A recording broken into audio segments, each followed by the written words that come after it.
সেরা স্বাদের পিঠে বানাতে চাইলে এইভাবে পিঠে একবার বানিয়ে দেখুন, খেতে হবে অমৃত সমান। তো শীতকালে একটা সেরা স্বাদের পিঠে রেসিপি বলতে পারেন। আর বাড়িতে এইভাবে বানিয়ে দেখুন, অন্য পিঠে খাওয়ার কথা ভুলেই যাবেন। আর হবে তো তুলোর মতো নরম তুলতুলে, মুখে দিলেই মিলিয়ে যাবে। আর এভাবে পিঠে বানিয়ে একবার খেলে স্বাদ সারা জীবন মুখে লেগে থাকবে। নমস্কার বন্ধুরা, রূপার রন্ধনশালায় আমাদের সকলকে অনেক অনেক স্বাগত জানাই। তো চলে এসেছি আবারও একটা নতুন স্বাদের পিঠের রেসিপি নিয়ে। তো আজকে আমি নারকেল দিয়ে তো মুখে মিলিয়ে যাওয়ার মতো একটা পিঠের রেসিপি শেয়ার করব। এই পিঠেটা বানানো খুবই সহজ, খেতে দুর্দান্ত লাগে। একবার বানিয়ে খেলে তো স্বাদ সারা জীবন মুখে লেগে থাকবে। তো আপনারা সঙ্গে থাকুন আর প্রথম থেকে শেষ পর্যন্ত পুরো রেসিপিটা দেখতে থাকুন। আশা করি আজকের রেসিপিটা আপনাদের অনেক অনেক ভালো লাগবে। তবে চলুন দেরি না করে শুরু করে দিই আজকের রেসিপিটা। তো আজকে আমি পিঠের জন্য এখানে একটা নারকেল তো আগে থেকে ফাটিয়ে নিয়েছি, আর এবার এই নারকেলটা কুড়ে নেব।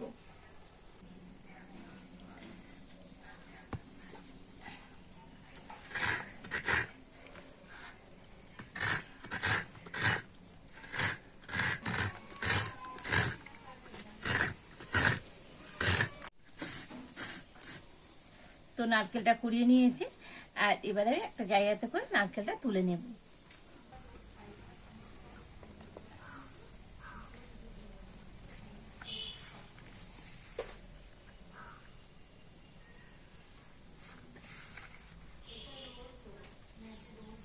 আর এবার আমি উনুনটা জেলে উনানে একটা কড়া বসিয়ে দিয়েছি। তো প্রথমে আমি একটা পুর তৈরি করে নেব। তো যে নারকেলটা কুড়িয়ে নিয়েছি, তো নারকেলটা আমি কড়াতে দিয়ে দিচ্ছি। দিয়ে দেব এই একটা বাটি মাপ করে 1 বাটি গুঁড়ো চিনি। তো আপনারা গোটা চিনিও দিতে পারেন। আর এবার আমি নাড়াচাড়া করে তো সুন্দর একটা পুর তৈরি করে নেব। তো আজকের পুরটা আমি চিনি দিয়ে তৈরি করছি, তো আপনারা চাইলে গুড় দিয়েও কিন্তু পুরটা তৈরি করে নিতে পারেন। আর একটু এবার নাড়াচাড়া করে তো সুন্দর একটা পুর তৈরি করে নিয়েছি। তো দেখুন পুরটা আমি এইভাবে তৈরি করে নিয়েছি, তবে খুব আঠালো করিনি, একটু ঝরঝরে রেখে আমি পুরটা তৈরি করেছি। আর এবার আমি পুরটা নামিয়ে নেব।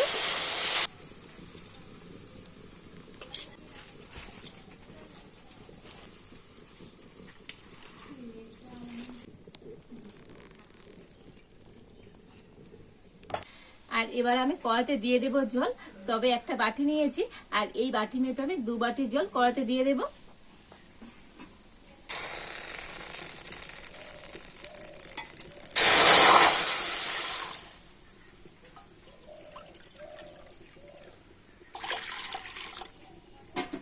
আর জলের মধ্যে দিয়ে দিচ্ছি অল্প একটু সামান্য পরিমাণে লবণ।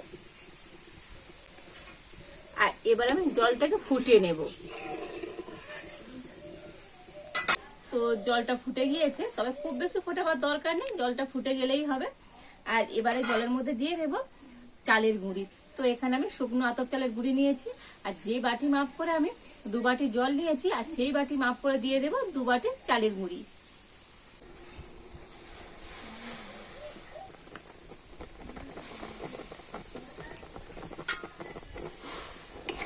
আর এবার আমি এইভাবে নাড়াচাড়া করে তো একটা ডো তৈরি করে নেব। আর দেখুন এইভাবে নাড়তে নাড়তে তো জলটা কিন্তু চালের গুঁড়ির মধ্যে খুব ভালোভাবে শুষে যাবে। তো একটু এইভাবে মিশিয়ে আর নামিয়ে নেব। তো খুব বেশি করার মধ্যে নাড়ানাড়ি করার দরকার নেই।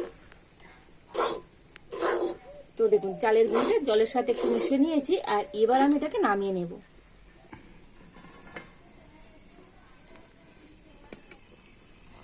তো এই মিশ্রণটা একটু ঠান্ডা করে নিয়েছি, আর এবার আমি হাত দিয়ে খুব ভালো করে মেখে নেব। তবে একেবারে ঠান্ডা করলে হবে না, তো হাত দিয়ে ধরা যাবে, তো সেই রকম ঠান্ডা করে নিতে হবে। আর এই উষ্ণ গরম অবস্থায় তো হাত দিয়ে একটু ভালো করে মেখে নেব।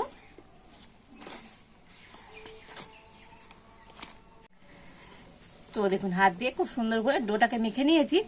আর একটু এরকম নরম করে মাখতে হবে, খুব কিন্তু টাইট করে মাখলে হবে না। আর এবার আমি এই ডো দিয়ে কয়েকটা লেচি কেটে নেব।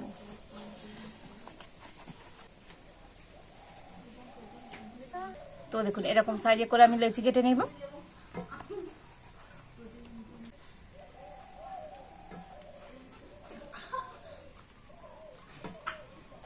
তো দেখুন সমস্ত লেচিগুলো আমি কেটে নিয়েছি। আর এবার হাতের মধ্যে একটু ঘি লাগিয়ে নিয়েছি। আর এবার একটা লেচি নিয়ে হাতে খুব সুন্দর করে গোল করে নেব। তো দেখুন গোল করে নিয়েছি। আর এবার আমি এটা বাটির মতো তৈরি করে নেব।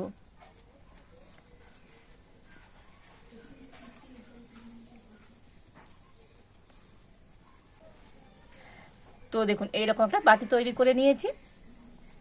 আর এবারে যে পুরটা আমি তৈরি করে রেখেছিলাম, তো সেখান থেকে পুর নিয়ে দিয়ে দেব।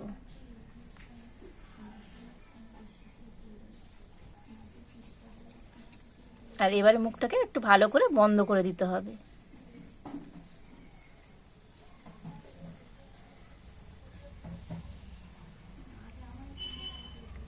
তো এইভাবে করে নিয়ে আর এবার আমি এইরকমভাবে করে নেব।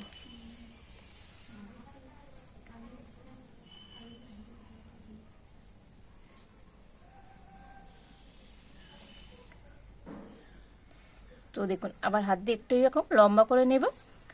তো মাঝখানটা একটু এরকম মোটা থাকবে আর দু সাইড আমি সরু করে নিয়েছি। আর এবার আমি এই পিঠের উপরে একটা ডিজাইন করে নেব। তো নিয়েছি একটা ছুরি। তো ছুরি দিয়ে একটু এরকম ডিজাইনটা বাঁকা করে করে নিচ্ছি। তো দেখুন দেখলেই আপনারা বুঝতে পারবেন তো ডিজাইনটা আমি কেমন করে করছি। আর এর থেকে সহজ পিঠে মনে হয় না যে আর আছে। তো একদম সহজভাবে এই পিঠেটা একবার বাড়িতে বানিয়ে দেখবেন, দেখতে কত সুন্দর হয়েছে দেখুন। তো এই একটা পিঠা আমি তৈরি করে নিয়েছি। তো দেখুন আরও একটা লেচি নিয়ে হাতে গোল করে নিয়েছি। আর একইভাবে বাটি তৈরি করে নেব। তো আরও একটা পিঠে তৈরি করে আপনাদের দেখিয়ে দিই।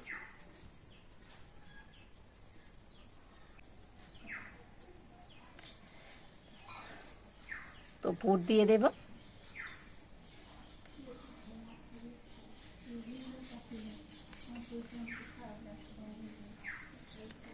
আর এবার আমি এটা মুড়ে নেব।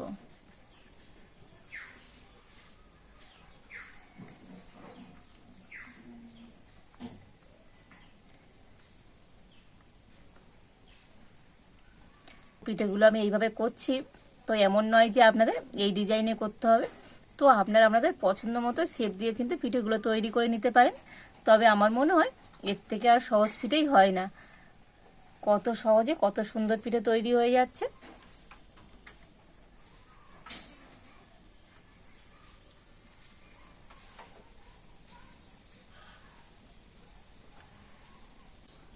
তো দেখুন আবার আমি ছুরি দিয়ে একটু এরকম ডিজাইন করে নেব।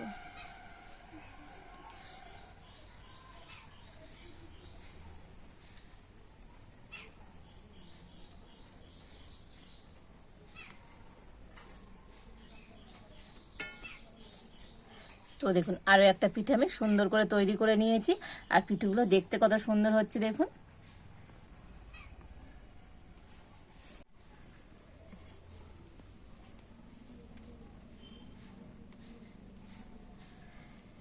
তো এই সমস্ত পিঠেগুলো আমি তৈরি করে নিয়েছি।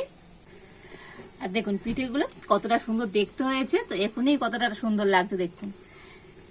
আর এবার আমি একটা এখানে ছিদ্র করা থালা নিয়ে নিয়েছি। আর এই থালার মধ্যে একটু ঘি লাগিয়ে দিয়েছি। তো পিঠেগুলোকে এবার আমি এই ছিদ্র করা থালার মধ্যে নিয়ে নেব।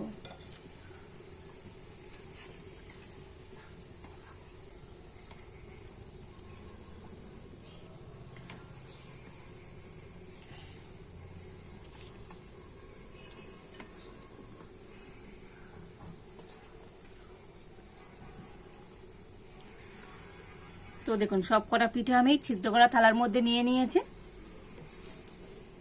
আর এবার আমি এদিকে কড়াতে জল গরম হতে বসিয়ে দিয়েছি। আর জলটা ভালো মতো ফুটে গিয়েছে। আর একটা খাওয়া রাখা স্ট্যান্ডও জলের উপর বসিয়ে দিয়েছি। আর এবার আমি ছিদ্র করা থালাটা নিয়ে স্ট্যান্ডের উপর বসিয়ে দেব। দিয়ে এবার ঢাকা দিয়ে দেব। আর এই পিঠেগুলো ভাপাতে খুব বেশি সময় লাগবে না, 10 মিনিট হলে হয়ে যাবে। তো 10 মিনিট পর আপনাদের দেখাবো এই পিঠেটা কেমন হয়েছে। তো 10 মিনিট পর আমি ঢাকাটা খুলে দেখে নেব। আর দেখুন পিঠের কালারগুলো কিন্তু চেঞ্জ হয়ে গিয়েছে, মানে পিঠেগুলো কিন্তু ভাপানো হয়ে গিয়েছে। আর এবার আমি নামিয়ে নেব।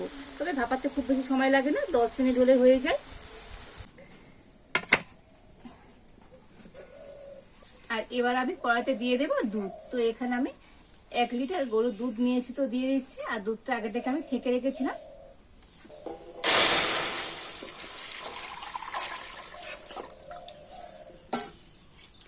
আর এই দুধটাকে এবার আমি একটু ফুটিয়ে নেব।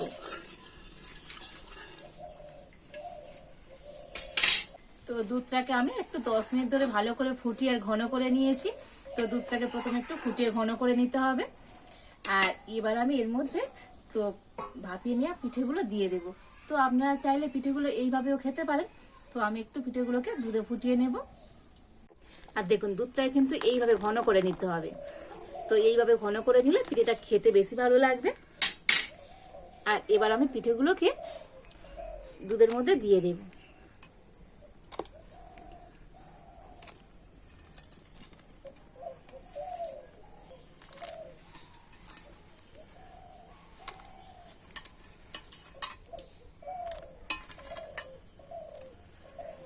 দিয়ে দেবো 1 হাতা গুঁড়ো চিনি। তো আপনারা চাইলে গোটা চিনি দিতে পারেন। আর মিষ্টিটা অবশ্যই আপনারা আপনাদের স্বাদ মতনই দেবেন। তো একটু হালকা মিষ্টির জন্য তো আমি 1 হাতা চিনি দিয়ে দিলাম।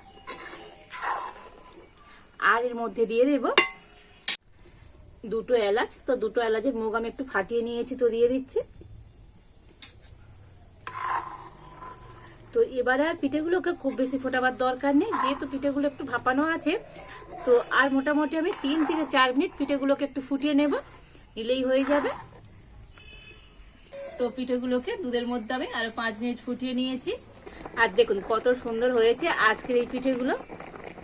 তো এইভাবে আপনারা একবার দুধ পুলি পিঠে বানিয়ে দেখবেন, দেখতে যেমন সুন্দর, খেতেও দুর্দান্ত লাগবে। তো পিঠেগুলো আমি আর দুধের মধ্যে ফোটাবো না। তো এবার আমি নামিয়ে নেব। তো দুধটা দেখা পাচ্ছে এখনই অনেকটা কিন্তু পাতলা আছে মনে হচ্ছে। তো আবার ঠান্ডা হয়ে গেলে দুধটা কিন্তু অনেকটাই ঘন হয়ে যাবে। তো আর এবার আমি পিঠেগুলোকে নামিয়ে নেব।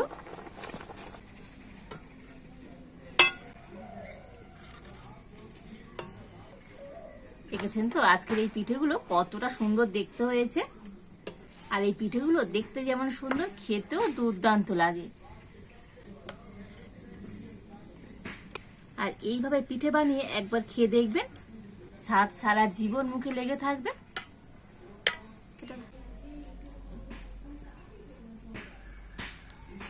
তো দেখুন সমস্ত পুলি পিঠেগুলো নিয়ে নিয়েছি। আর দেখতে কত সুন্দর হয়েছে দেখুন, দেখলেই তো মন ভরে যাবে, অসম্ভব সুন্দর হয়েছে। আর এই পিঠেগুলো শুধু দেখতে সুন্দর নয়, খেতেও দুর্দান্ত হয়। তো একটা পিঠে তো আপনাদের দেখাবো, যে ভিতর থেকেও পিঠেটা কতটা সুন্দর হয়েছে।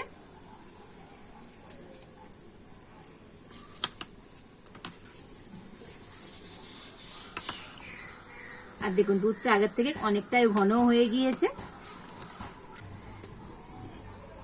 আর দেখুন একেবারে হয়েছে নরম তুলতুলে। আর মুখে দেবার সাথে সাথেই তো মিলিয়ে যাবে। দেখুন প্রত্যেকটা পিঠে হয়েছে তুলোর মতো নরম তুলতুলে। আর এইভাবে পিঠে বানিয়ে যাকে খাওয়াবেন সেই তো প্রশংসা করবেই করবে। তো আজকের আমার এই পিঠের রেসিপিটা আপনাদের কেমন লাগলো অবশ্যই কমেন্ট করে জানাবেন।